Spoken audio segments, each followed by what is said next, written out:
সম্মানিত দর্শক, আসসালামু আলাইকুম। আশা করি আল্লাহ তাআলার অশেষ রহমতে সকলেই খুব ভালো আছেন। আজকের এই ভিডিওতে আমি আপনাদেরকে জানানোর চেষ্টা করব যে একটি ছাগলের বাচ্চা দেওয়ার ১০ থেকে ১৫ দিন আগ থেকে বাচ্চা হওয়ার পূর্ব পর্যন্ত ছাগলটির মধ্যে যে সকল লক্ষণ দেখা যায়। আশা করি ভিডিওটি সম্পূর্ণ দেখলে আপনারা কিছুটা হলেও উপকৃত হবেন।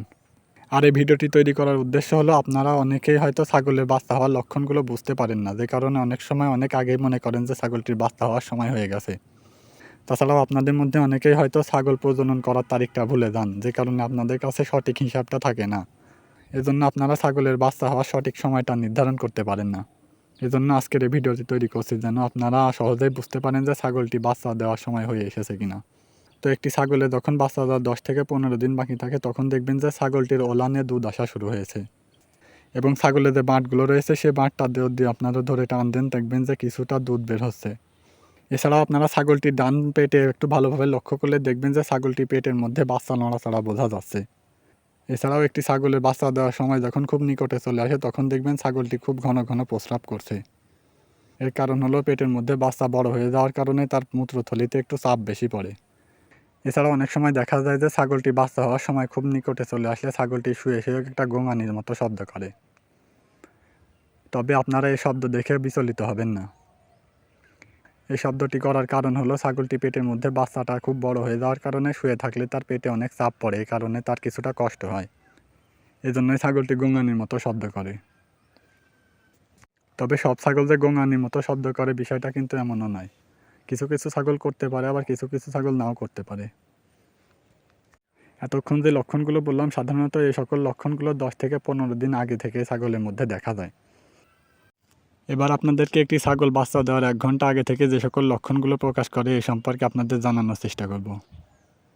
তো একটি ছাগলে বাচ্চা দেওয়ার 1 ঘন্টা পূর্ব থেকে ছাগলটির ডেলিভারি পেইন শুরু হয়ে যায়।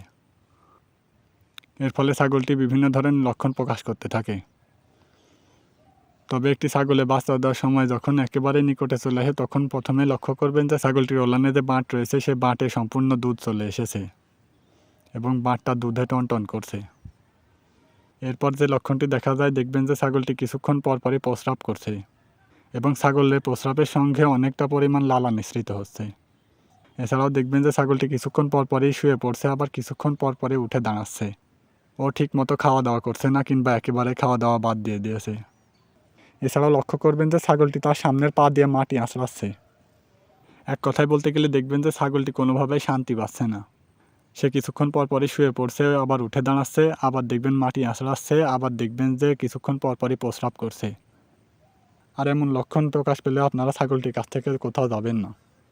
এর কারণ হলো, ছাগলের বাচ্চা হওয়ার সময় জটিলতা দেখা দিতে পারে। যদিও ছাগলের বাচ্চা বেশিরভাগ সময় আপনা আপনি হয়ে যায়, তবে অনেক সময় কিছুটা জটিলতা দেখা দিতে পারে। এজন্য এ ধরনের লক্ষণ দেখা দিলে আপনারা ছাগলটির কাছ থেকে চলে যাবেন না। এরপর যে ফাইনাল লক্ষণটি দেখা যায়, সেটা দেখবেন যে ছাগলটি শুয়ে শুয়ে বাচ্চাটাকে বাইরে পুশ করার চেষ্টা করছে এবং মুখ দিয়ে গোঙানির মতো শব্দ করছে। আবার অনেক সময় অনেক ছাগল এ সময় ডাকাডাকিও করে। তো আপনারা যদি দেখতে পান যে আপনার ছাগলটি শুয়ে শুয়ে বাচ্চাটিকে বাইরে পুশ করার চেষ্টা করছে, তখন আপনারা লক্ষ্য করবেন যে ছাগলটির বাচ্চা সামনের পা এবং মাথা বেরিয়ে আসছে কিনা। যদি দেখেন যে মাথা ও পা বেরিয়ে আসছে, তখন আপনারা ধীরে ধীরে ছাগলের বাচ্চাটির মাথা ও পা ধরে হালকা করে টান দিয়ে বাচ্চাটিকে বের করে আনবেন। যদি এটা না করলেও ছাগল আপনা আপনি বাচ্চা প্রসব করে ফেলে, কিন্তু এভাবে ছাগলটিকে সাহায্য করলে ছাগলটির কষ্টটা কিছুটা কম হয়।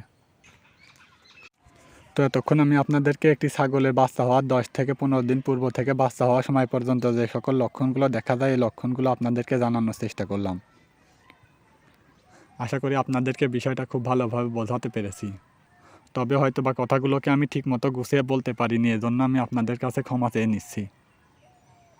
আজকের ভিডিওটিকে আর বড় করব না। আপনাদের সকলে সুস্বাস্থ্য কামনা করে ভিডিওটিকে এখানে শেষ করে দিলাম। সকলে খুব ভালো থাকবেন, সুস্থ থাকবেন। আসসালামু আলাইকুম।